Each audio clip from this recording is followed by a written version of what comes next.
Kejahatan bisa terjadi di mana saja, tak terkecuali di tempat hiburan malam. Kali ini korbannya adalah pengunjung diskotik tersebut.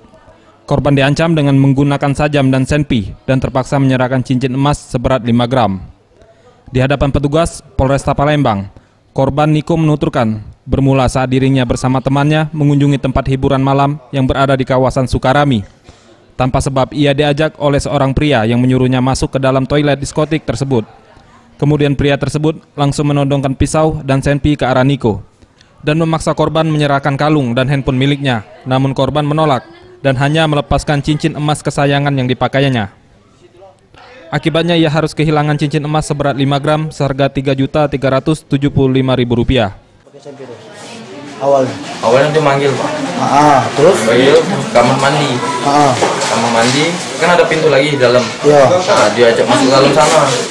Dalam WC? Iya, WC. Pas dalam WC? Terus dia minjem HP.